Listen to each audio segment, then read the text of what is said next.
தேவனுடைய நாமத்துக்கு மகிமை உண்டாவதாக. Glory be to God's holy name. இந்த நாளிலே உங்கள் மத்தியிலே கர்த்தருடைய செய்தியை கொடுக்கும்படியாக தேவன் எனக்கு அளித்த கிருபைக்காக நான் நன்றி செலுத்துகிறேன்.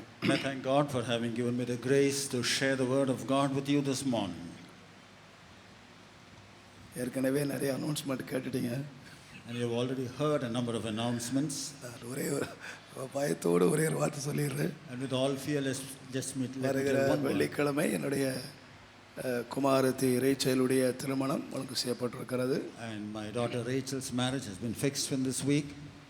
எங்கள் தேவன் கிருபையாய் எங்களுக்கு கொடுத்த புதிய ஆலய வளாகத்திலே அந்த திருமணம் நடைபெறும். And by God's grace it will be held in the new place which God has graciously given us. உங்கள் எல்லாருக்கும் தனிப்பட்ட முறையில் என்னுடைய அழைப்பை நான் கொடுக்க முடியாது. And I cannot give each one of you a personal invitation. வரக்கூடியவர்கள் வந்து பங்கு பெற்றுக் கொள்ளும்படி தாழ்மை கேட்டுக்கொள்கிறேன். Those as possible, I request you to all come and kindly participate. அன்பான தலைமை போதகர் அவர்கள் நடத்தி வைப்பார்கள். And our dear chief pastor, he would conduct the marriage. தேவனுடைய நாமத்துக்கு மகிமை உண்டாவதாக. And glory be to God's holy name. கடந்த 2011ஆம் ஆண்டு எங்களுடைய ஆவடி சபையிலே ஒவ்வொரு ஞாயிற்றுக்கிழமையும் கொடுத்த கர்த்தருடைய செய்திகளை அங்குள்ள வாலிபர்கள் எங்களுக்கு தெரியாமலே ஒரு அழகான MP3ஆக செய்திருக்கிறார்கள். And by the grace of God, all the messages that I gave during the past year 2011, the youth of my church, even without my knowledge, have compiled it and presented it as a DVD. ஏறக்குறைய I think 51 செய்தி இருக்குன்னு நினைக்கிறேன். 51 messages. 51 messages comprising in this DVD. Sunday's Treasurer. And Sunday's Treasure is the name of this DVD.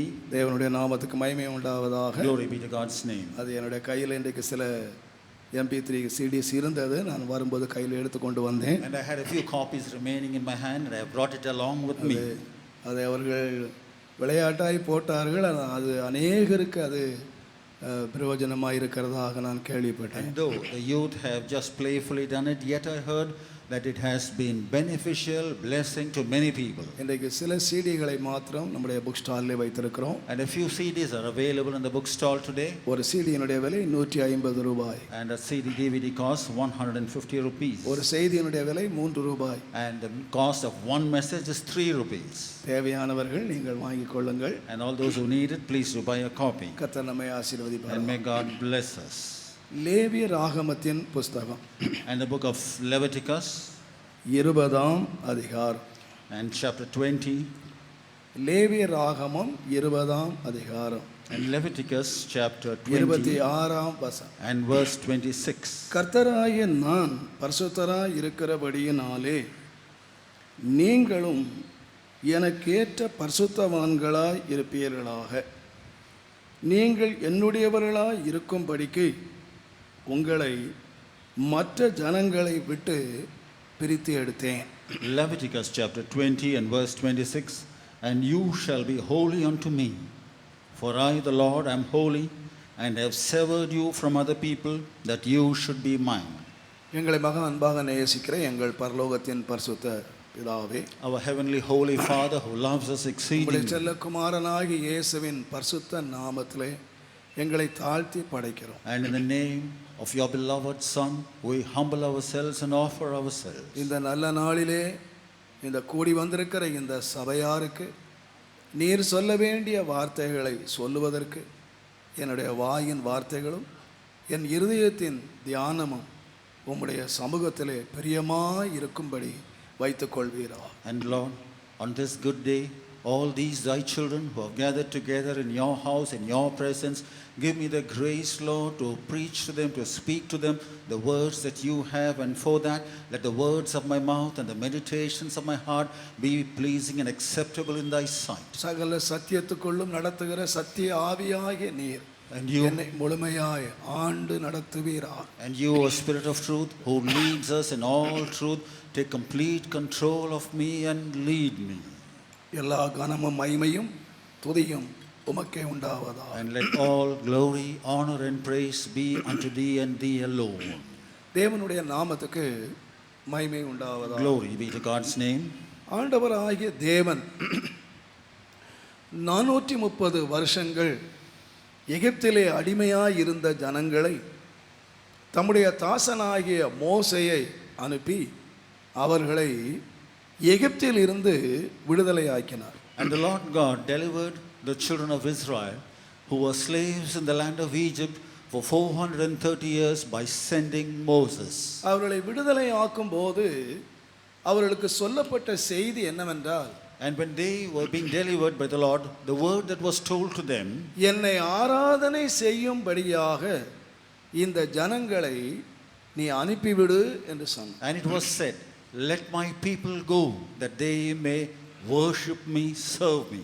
அடிமைத்தனத்திலே பாவத்தில் இருந்த மக்களை ஆராதனை செய்யும்படியாக தேவன் விடுதலையாக்கி. And the Lord delivered his people who were in bondage, who were as slaves, just in order to serve and worship him. தேவன் அவர்களை பல வருஷங்கள் அவர்களை வனாந்தர பாதையிலே நடத்தி கொண்டு வருகிறார். And the Lord leads them in the path of the wilderness for many years. இப்பொழுது தேவன் தம்முடைய தாசனாகிய மோசேயை பார்த்து சொல்லுகிறார், And now the Lord looks at his servant Moses and இந்த says, ஜனங்கள் என்னுடையவர்களாய் இருக்கும்படியாக இவர்களை மற்ற ஜனங்களில் இருந்து நான் அவர்களை பிரித்து எடுத்தேன். that these people should be mine, should be mine own.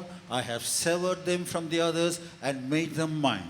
இந்த ஆராதனைக்காக பிரித்தெடுக்கப்பட்ட ஜனங்கள் என்னுடையவர்களாய் இருக்க வேண்டுமானால் அவர்கள் எனக்கேற்ற பரிசுத்தமாய் இருக்க வேண்டும். And these people, these children whom I have severed and separated from the other people, if they must serve and worship me, they must be as holy as I am. ஏனென்றால் Why? நான் பரிசுத்தர். Because I am holy. நான் பரிசுத்தர். I am holy.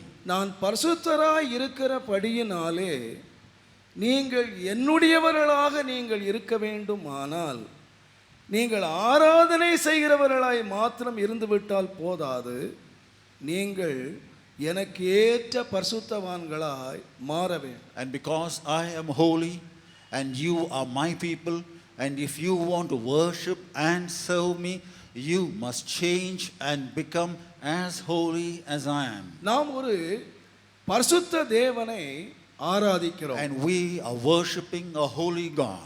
நாம் அவருக்கு ஏற்ற பரிசுத்தவான்களாய் மாற வேண்டும். And we must also change and become as holy as he is. அப்போஸ்தலனாகிய Pavul And the apostle Paul, கொரிந்தியருக்கு எழுதுகிற வேளையிலே, and while he writes to the Corinthians, 1 கொரிந்தியர் 1 அதிகாரம் and in 1 Corinthians chapter 1, தயவு செய்து 2வது வசனத்தை நாம் வாசிப்போமானால், and if you would read verse 2, கொரிந்துவிலே கிறிஸ்து இயேசுவுக்குள் பரிசுத்தமாக்கப்பட்டவர்களாயும் பரிசுத்தவான்கள் ஆகும்படி அழைக்கப்பட்டவர்களுமாய் இருக்கிற தேவனுடைய சபைக்கு, unto the church of God which is at Corinth, to them that are sanctified in Christ Jesus, called to be saints with all that in every place shall call upon the name of Jesus Christ our Lord. தேவனுடைய சபையை பற்றி எழுதுகிற வேளையிலே, And while writing about the church of God, நீங்கள் பரிசுத்தமாக்கப்பட்டீர்கள், and you have been sanctified, ஆனால் நீங்கள் எதற்கு அழைக்கப்பட்டீர்கள் கேட்டால், அந்த பரிசுத்தமாக்கப்பட்ட நீங்கள் ஒரு அழைப்பை கையிலே வைத்திருக்கிறீர்கள், பரிசுத்தவான்கள் ஆகும்படி அழைக்கப்பட்டிருக்கிறீர்கள். and you who have been sanctified, you who should worship and serve me, you have got a calling in your hands, and you should be holy in order to fulfill that calling. அப்படியானால் If that is so, பரிசுத்தமாக்கப்பட்டவன் வேறு, பரிசுத்தவான் ஆகிறவன் இன்னொரு higher step. and the one who is sanctified, that is one step. The one who is made holier is a totally higher step. யார் பரிசுத்தவான் ஆக முடியும் என்று சொன்னால், And if you would ask who can become holy, பரிசுத்தமாக்கப்பட்டவர்கள் பரிசுத்தவான் நிலைக்கு கடந்து போக வேண்டும். and those who are sanctified must go on to holiness. அப்போஸ்தலனாகிய பவுல் கொரிந்தியருக்கு எழுதுகிற வேளையில், And the apostle Paul, when he writes to the Corinthians, தேவனுடைய நாமத்துக்கு மகிமை உண்டாவதாக, glory be to God's name. நீங்கள் 6ஆம் அதிகாரத்தை நீங்கள் வாசிப்பீர்கள். And if you would read chapter 6, இந்த 9ஆம் வசனத்தில் இருந்து சில வசனங்கள் வேதத்திலே அந்த காரியங்கள் இருக்கிறது. and there are certain verses when you read from verse 9 onwards, வாசிக்க எனக்கு நேரம் இல்லை, and no time to read all of them. ஆனால் 11ஆம் வசனம் எழுதப்பட்டிருக்கிறது. But in verse 11 it is written, உங்களிலே சிலர் இப்படிப்பட்டவர்களாய் இருந்தீர்கள். And some among you were like this. 9ஆம் வசனத்திலே அவர் அநேக பாவ காரியங்களை எழுதிவிட்டு உங்களிலே சிலர் இப்படிப்பட்டவர்களாய் இருந்தீர்கள். And after mentioning a number of sins and sinners, the Lord writes, and some of you were like this. ஆயினும் கர்த்தராகிய இயேசுவின் நாமத்தினாலும் நமது தேவனுடைய ஆவியினாலும் கழுவப்பட்டீர்கள், பரிசுத்தமாக்கப்பட்டீர்கள், நீதிமான்களாக்கப்பட்டீர்கள். Yet but you are washed, you are sanctified, but you are justified in the name of the Lord Jesus and by the Spirit of our Lord. நீங்கள் இப்பொழுது 1ஆம் அதிகாரம் 2ஆம் வசனத்தை இதை கம்பேர் பண்ணி பாருங்கள். And just compare the verse in chapter 1 and verse 2. பரிசுத்தமாக்கப்பட்டீர்கள் என்று சொன்னால், and you've been sanctified, நாம் இவ்விதமான நிலையிலே பாவத்திலே இருந்த நாம், and we who are in இயேசுவின் sin, இரத்தத்தினால் கழுவப்பட்டவர்கள், washed by the blood of Christ, இயேசுவின் நாமத்தினால் கழுவப்பட்டவர்கள், and washed by the name of Jesus, நீதிமான்கள் ஆக்கப்பட்டவர்கள். we are justified. இந்த கழுவப்பட்டவர்கள் பரிசுத்தவான்கள் அல்ல, அவர்கள் பரிசுத்தமாக்கப்பட்டவர்கள். பட் அவர்கள் பரிசுத்தவான்கள் நிலைமைக்கு கடந்து வர வேண்டும். But these who are justified, they are sanctified, but they must come on to the next higher step of being holy. கர்த்தருடைய நாமத்துக்கு மகிமை உண்டாவதாக. Glory be to God's name. நீங்கள் வேத புத்தகம் முழுவதும் வாசிப்பீர்களானால், And if you would read through the whole of the இந்த Bible, பரிசுத்தவான்கள் என்ற கூட்டம் மிக ஒரு அற்புதமான ஒரு மகிமையான ஒரு கூட்டமாக வேத புத்தகத்தில் இருக்கிறது. And this group of saints, if you would see in the Bible, are found as a wonderful group, a glorious group. நீதிமொழிகள் 2ஆம் அதிகாரம் 8ஆம் வசனத்தை நீங்கள் வாசிப்பீர்களானால், and if you would read Proverbs chapter 2 and verse 8, தேவன் பரிசுத்தவான்களுடைய பாதையை காப்பாற்றுகிறார். and the Lord protects the path of the righteous. பொதுவாக நம்முடைய தேவன் நம்மை காக்கிறவர் என்று நமக்கு தெரியும். And we know that our Lord is one who protects us. தேவன் நம்முடைய போக்கையும் நம்முடைய வரத்தையும் தேவன் காப்பாற்றுகிறார். And the Lord protects our going out and our coming in. நம்முடைய தேவன் நம்மை காப்பாற்றுகிறார் என்று சொல்லுகிறது நமக்கு ஒரு பெரிய ஒரு ஆசீர்வாதமான ஒரு ஆறுதலான ஒரு செய்தி. And it's a great blessing and a great comfort when we hear that our Lord God, he protects us. ஆனால் தேவன் எல்லாரையும் காப்பாற்றுகிறார் என்று சொல்லவில்லை. But then he has not said that he protects everybody. தேவன் யாருடைய பாதையை காப்பாற்றுகிறார் என்று சொன்னால், and if you would ask, அவருக்கென்று பரிசுத்தவான்கள் என்று ஒரு கூட்டம் இருக்கிறது. and whose path does he protect? He protects only the path of the group of his saints. நான் அடிக்கடி நான் சொல்லியிருக்கிறேன், இருந்தாலும் நான் சொல்லுகிறேன். And very often I have said it, and let me repeat it again. நாம் எல்லாரும் இந்திய பிரஜைகள். And we are all Indian citizens. நாம் எல்லாரும் ஓட்டு உரிமை உள்ளவர்கள். And we have got entitled to vote. இங்கே ஓட்டு உரிமை உள்ள ஓட்டு போட்டவங்க எல்லாம் கையை ஊத்தி அல்லேலூயா சொல்லுங்க பார்க்கலாம். உங்க எல்லாருக்கும் ஓட்டு உரிமை இருக்கு. And all of you are entitled to vote. நம்ம எல்லாரையும் காக்க வேண்டிய உரிமை அரசாங்கத்துக்கு இருக்கிறது. And the government has got the responsibility to protect each one of us. ஆனால் நீங்கள் வீட்டிலிருந்து புறப்பட்ட போது உங்களை காக்க எத்தனை போலீசார் இருந்தார்கள்? ஒருவருமே இல்லை. But how many policemen were there when you started out from your house? Nobody. ஆனால் இன்றைக்கு சிஸ்டர் ஜெயலலிதா நம்முடைய முதலமைச்சர் இன்னைக்கு வர்றாங்கன்னு தெரிஞ்சதுன்னா இந்த ரோட்ல உங்களை கூட விட்டுருக்க மாட்டாங்க. அத்தனை போலீஸுங்க நிப்பாங்க. ஒரு குப்பை தொட்டி விட்டுருக்க மாட்டாங்க. But if only the Chief Minister Jayalalitha was coming on her way, all the policemen would be on duty everywhere. அவர்களுடைய பாதையெல்லாம் காப்பாற்றப்படுகிறது. And their whole path, their way is being protected. ஏனென்றால் அவர்கள் இந்த நாட்டினுடைய very important person, VIP. Because she is a VIP in this country. நாம் எல்லாரும் சாதாரண பிரஜைகள். And we are just ordinary citizens. நீங்க சொல்லலாம், நான் இந்திய நாட்டு மக்கள், நான் ஒரு Indian. And you can say, I am an Indian, I am an Indian citizen. நாம் இந்தியனாய் இருந்தாலும் நம்முடைய முதலமைச்சர் ஒரு இந்தியனாய் இருந்தாலும் அவர் very important person. But though you are an Indian citizen and yet our chief minister is also an Indian citizen, she is a VIP, a very important person. எல்லாரும் விசுவாசிகள் தான், எல்லாரும் கர்த்தருடைய பிள்ளைகள் தான். In the same way, all are believers, all are God's children. ஆனால் தேவனுடைய பிள்ளைகள் மத்தியிலே தேவனுடைய பரிசுத்தவான் என்று சொல்லுகிற ஒரு கூட்டம் இருக்கிறது. But then in the midst of all the children of God, there is a group known as the saints, called as saints. அவர்களுடைய பாதையை தேவன் காப்பாற்றுகிறார். And God protects their path. நீங்கள் 1 சாமுவேல் 2ஆம் அதிகாரம் 9ஆம் வசனத்தை நீங்கள் வாசிப்பீர்கள். And if you read 1 Samuel chapter 2 and verse 9, தேவன் பரிசுத்தவான்களுடைய பாதங்களை காப்பாற்றுகிறார். and the Lord protects the feet of his saints. கர்த்தருடைய வேதம் சொல்லுகிறது, And the word of God says, அவர் தம்முடைய பாதங்கள் கல்லிலே இடறி விடாத படிக்கு தம்முடைய தூதர்கள் கட்டளையிடுவார், அவர்கள் அவருடைய பாதங்களை காப்பாற்றுவார்கள், எடுத்துக்கொண்டு போவார். And the Lord would send his angels so that they don't stumble or dash their foot against a stone, and the Lord protects the feet of his saints. எல்லாருடைய பாதத்தையும் இல்ல, எல்லா விசுவாசி பாதத்தையும் இல்ல, Not the feet of everybody or the feet of all the எல்லா கர்த்தருடைய believers, பிள்ளைகளுடைய பாதத்தையும் இல்ல, and not the feet of every child of God. யாருடைய பாதத்தை ஆண்டவர் And காப்பாற்றுகிறார்? whose feet does the Lord protect? அவருடைய பரிசுத்தவான்களுடைய பாதையை தேவன் காப்பாற்றுகிறார். And only the feet of his saints does the Lord protect. ஏனென்றால் Why? நம்முடைய தேவன் பரிசுத்தத்தை சிநேகிக்கிறார். Because our God is one who loves holiness. மல்கியா 2ஆம் அதிகாரம் 11ஆம் வசனத்தின்படி And according to the கர்த்தர் எதை சிநேகிக்கிறார் என்று சொன்னால் பரிசுத்தத்தை சிநேகிக்கிறார். And according to the book of Malachi chapter 2 and verse 11, what do we read? God loves holiness. இந்த உலகத்தை எடுத்து பாருங்கள். And take this world, ஒருவரை ஒருவர் சிநேகிக்கிறார்கள். and one loves another. ஒரு ஆண் ஒரு ஆணை நேசிக்கலாம், ஒரு ஆண் ஒரு பெண்ணை நேசிக்கலாம், ஏதோ ஒருவரை ஒரு And நேசிக்கிறார். a man might love another man or another woman, somebody. அந்த நேசிக்கிறதுக்கு ஒரு காரணம் இருக்கு. And for their love, there is a reason. ஒன்று அவளுடைய அழகாய் இருக்கலாம், And must be they are beautiful, ஒன்று அவளுடைய பணமாய் or இருக்கலாம், maybe they are money, ஒன்று அவளுடைய சுபாவங்களாய் or இருக்கலாம். maybe they are nature.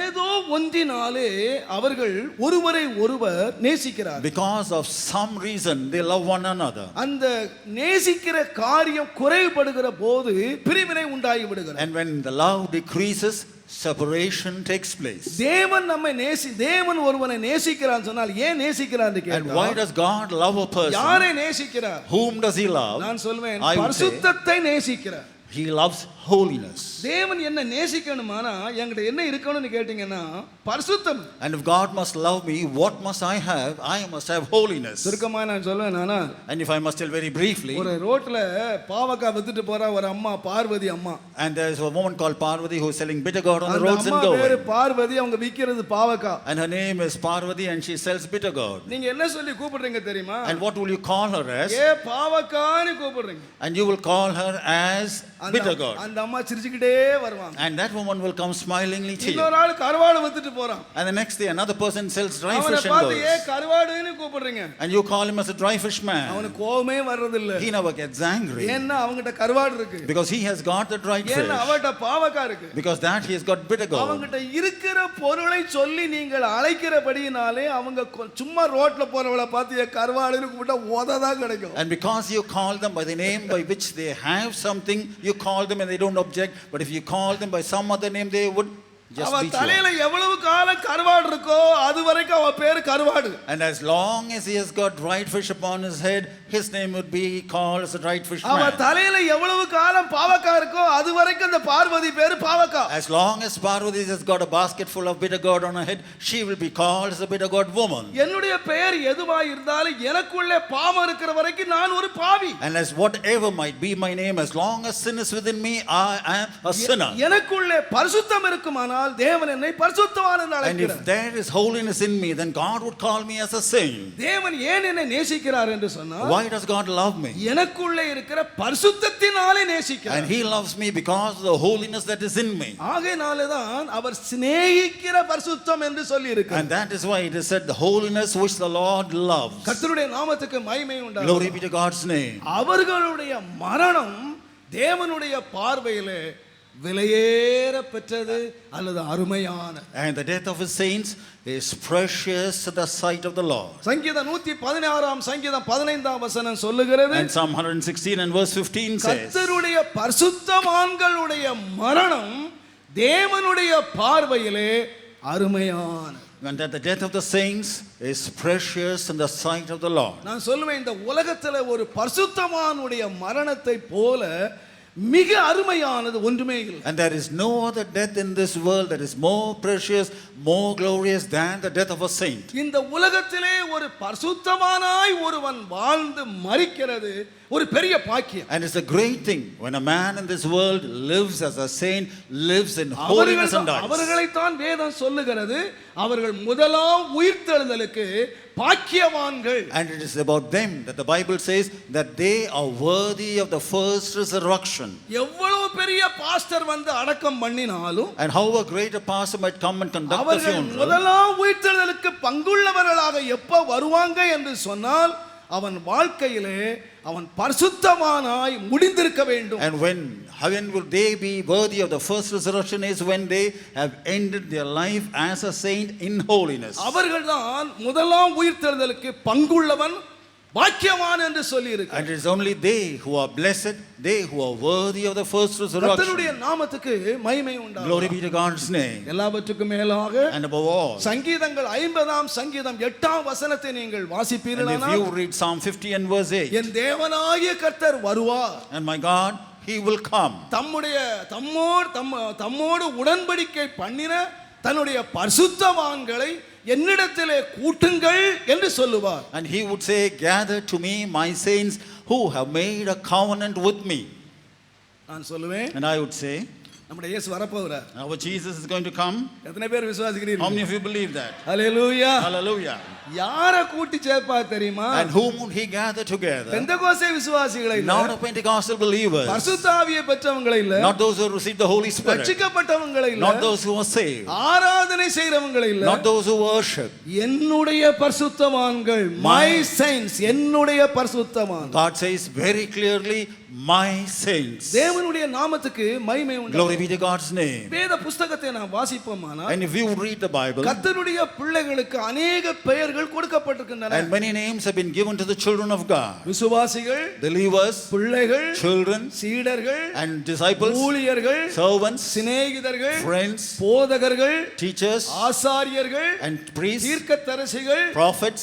எத்தனையோ பட்டம் பதவிகள் இருந்தாலும், And though there are so many தேவனுடைய names, வருகையிலே போகிறவர்கள் கர்த்தருடைய பரிசுத்தவான்கள். and yet only those who are the saints of God would be taken up in his coming.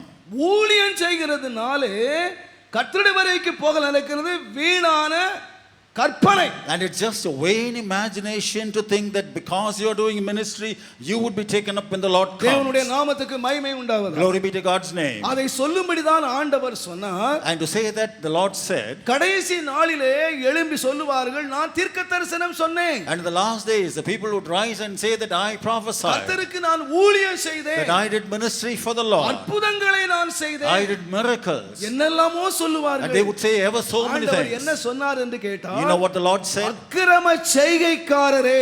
And he called them as workers of iniquity. ஊழியம் செய்தார்கள், And he ministered, அவர்கள் தீர்க்க தரிசனம் and சொன்னார்கள், they prophesied, பேய்களை துரத்தினார்கள், and they cast out devils, அற்புதங்களை and they செய்தார்கள். did miracles. வாழ்க்கையிலே பரிசுத்தம் இல்லாமல் இத்தனையும் செய்தார்கள். But then they did all this without holiness in their life. நீங்கள் கேட்கலாம், பரிசுத்தம் இல்லாமல் தரிசனம் சொல்ல முடியுமா? And you might ask, without holiness, then they prophesy as see பரிசுத்தம் visions. இல்லாமல் பேய்களை துரத்த முடியுமா? And without holiness, can you cast out devils? பரிசுத்தம் இல்லாமல் ஊழியம் செய்ய முடியுமா? Without holiness, can you do ministry? பரிசுத்தம் இல்லாமல் பிரசங்கிக்க முடியுமா? Without holiness, can you preach? பரிசுத்தம் இல்லாமல் போதகனாய் இருக்க முடியுமா? And without holiness, can you be a அத்தனையும் pastor? முடியும் என்று சொல்லி வேதம் நமக்கு அறிவுறுத்துகிறது. And the Bible tells you, informs you that all this can be done even without holiness. ஊழியம் செய்வதற்கும் பிசாசை துரத்துவதற்கும் தேவை வரங்கள், பரிசுத்த ஆவியினுடைய வரங்கள். And in order to cast out devils and to do miracles, all that you need is the gifts of the Holy Spirit. பரிசுத்தம் என்று சொல்லுகிறது வாழ்க்கை. But then holiness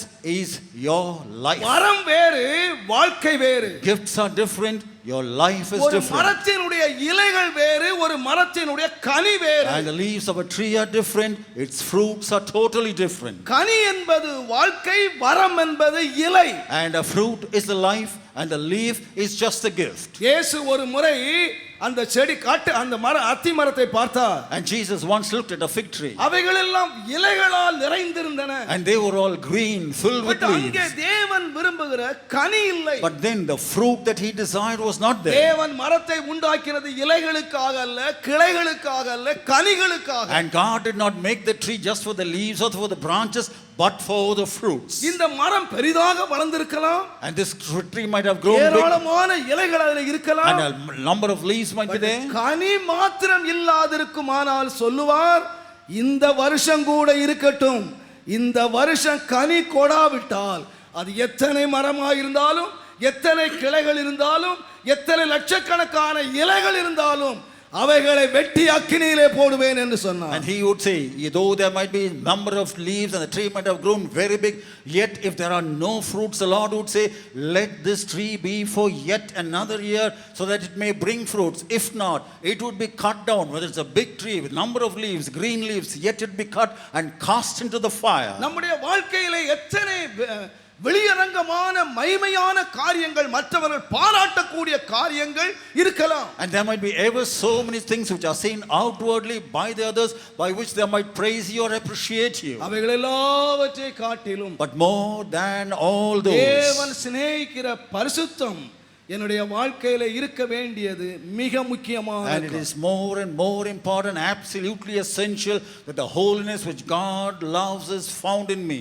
பரிசுத்தம் இல்லாமல் ஒருவனும் தேவனை தரிசிக்கவே முடியாது. And holiness without which no man can see God. தேவனுடைய நாமத்துக்கு மகிமையும் கனமும் உண்டாவது. Glory and honor be to God's name. இந்த பரிசுத்தத்துக்கு அளவு என்ன? And what is the measure of this holiness? கர்த்தருடைய வேதம் சொல்லுகிறது. And the word of God says, 1 பேதுரு முதலாம் அதிகாரம் 15ஆம் வசனம் சொல்லுகிறது. and 1 Peter chapter 1 and verse 15 says, உங்களை அழைக்கிறவர் பரிசுத்தராய் இருக்கிறது போல உங்கள் நடக்கைகள் எல்லாவற்றிலேயும் பரிசுத்தராய். but as he which hath called you is holy, so be ye holy in all manner of conversations and in your walkings. நம்ம அழைத்த தேவன் யார் தெரியுமா? And who is the God who has called us? பரிசுத்தர். He is a holy God. எனக்கு ஒரு சம்பவம் ஞாபகத்துக்கு சமீபத்திலே ஒரு சம்பவத்தை நான் And கேள்விப்பட்டேன். yesterday evening I heard of an incident. ஒரு காலேஜில் ஒரு ஆனுவல் டே, வருடாந்திர annual day, And an annual day was being held in a college. அதில் நிறைய ப்ரோக்ராம்ஸ் ஆயத்தம் பண்ணினாங்க. And there were many programs there. அதில் ஒரு வாலிப தம்பியை ஒரு நல்ல, அவன் ரொம்ப அருமையான சிங்கர், அதனால் ஒரு பாட்டு பாட சொல்லியிருந்தாங்க. And they had asked one of the students, a young man who sings very well, to sing. அவனு நான் பாடுறேன் சார் சொல்ல. And he also agreed to sing. நாட்கள் நெருங்கி வந்த பொழுது, And as the days for the annual day approached, அந்த பிரின்சிபால்கிட்ட போய் ஒருத்தன் சொன்னா, and somebody told the principal, sir sir, இது Hindu college, and this is a Hindu college. அந்த பையன் இப்போ கொஞ்ச நாளா ஏசுன்னு சொல்லிட்டு அலையிறான். And that boy for the past few days has been going on saying Jesus, Jesus. அவன் ஏதாவது இயேசுவை பற்றி பாடி பிரச்சனை ஆக்கிற போறான் sir. And he might sing something about Jesus and cause a problem. அவன் என்ன பாட்டு பாட போறான்னு கேளுங்க sir. And please ask him what song he is going to sing. பிரின்சிபாலுக்கு பயம் வந்துருச்சு. And the principal was scared. உடனே பையனை கூப்பிட்டாராம். Immediately called the boy. என்ன பாட்டுறா பாட போறான்னு கேட்டான். And he asked him, what song are you going to sing? Sir common song பாடுவேன் sir. And I will sing a very common song known to everybody. Common song தானே பாடுவேன். Are you going to sing a common song? இயேசுநாதரை பத்தி எல்லாம் அங்க பாடிர மாட்டியே. You will not sing about Jesus. He said, no, not at all. I will never sing. இயேசுங்கிற பெயரையே நான் பயன்படுத்த மாட்டேன். I will never use the name of Jesus at all. Common song பாடுவேன். I will sing a very common song. போன்னு சொன்னார். And he said, all right. இன்னும் ஒரு வாரம் இருக்கு. And there's yet another week. திரும்ப யாரும் மூடிட்டாங்க. And somebody else came and he called him. டேய் உண்மையாவே நீ என்ன பாட்டுறா பாட போற? And honestly, காமன் சாங் பாடு. and honestly tell me, which song are you going to sing? He said, again sir, just a common song. சில நாள் பொறுத்து திரும்பவும் கூப்பிட்டாரு. 3 நாள் தான் இருக்கு, திரும்ப கூப்பிட்டாரு. And after some days again he called him. என்ன பாட்டு பாட போற? Which song are you going to sing? நான் சொன்னா காமன் சாங் பாட போறேன். He said, I'm going to sing just a common song. அந்த காமன் சாங்க பாடுறா, நான் கொஞ்சம் கேட்டுக்கிறேன். நீ அங்க வந்து எதையாவது பாடி என்ன சிக்கல்ல மாட்டிர போ. And he said, please sing that for me. Now let me hear it so that you don't come and sing there and cause problems for me. நீ பாடுறான்னு சொல். And he asked him to sing. அவன் பாடினான். And he sang. என்ன பாட்டு பாடினான் தெரியுமா? You know which song he sang? எல்லாவற்றிலும் நீர் மேலானவர், எல்லாரிலும் பெரியவர், சகலவற்றையும் சிருஷ்டித்தவர், சர்வ வல்லவரே, உம்மை போல் வேறொரு தெய்வமில்லை, நீரே நீர் மாத்திரமே. இது காமன் சாங் தானே? And this is a common song, isn't it? ஏதாவது இயேசுன்னு இருக்கா? Is there Jesus anywhere in this? தலையாட்டிக்கிட்டே இருந்தார். And he was just shaking his head. சரணத்துக்கு வந்தான். And he came to the stanzas. பரிசுத்தர் பரிசுத்தர் பரிசுத்தரே பாடாம பாருங்க. டேய் நிறுத்து. And he sang that you are holy and most holy. He asked him to stop. பாட்டை நிறுத்துனா. He said, stop the song. Sir நான் எந்த வார்த்தையுமே உபயோகப்படுது sir. And he said, I have not used any word. அந்த principal என்ன சொன்னார் தெரியுமா? You know what the principal said? டேய் பரிசுத்தர் இயேசுவை தவிர வேற யாரா இருக்கிறா? And when you say holy, who is anybody holier than Jesus? இயேசுவை தவிர பரிசுத்தர் யாரா? Other than Jesus, who is the Holy One? இந்த உலகத்துல 33 கோடி தெய்வம் இருக்கலாம். எந்த தெய்வத்தையாவது இதுவரைக்கும் எழுதினவன் என் கடவுள் பரிசுத்தர் எழுதுறதுக்கு எவனுக்காவது தில்லு வந்துதா? And there are more than 333 ஒருத்தனுக்கு தில்லு இல்லங்க. crores in this world. Has anybody called any one of them as holy? நம்ம ஒருத்தனுக்கு தாங்க தில்லு இருக்கு. And none of them have got the courage and the guts to say so. Only we have. You know what we can say? பரிசுத்தர். He's the Holy One. பரிசுத்தர். The Holy One. சொல்லுங்களேன். Say it out. பரிசுத்தர், பரிசுத்தர்,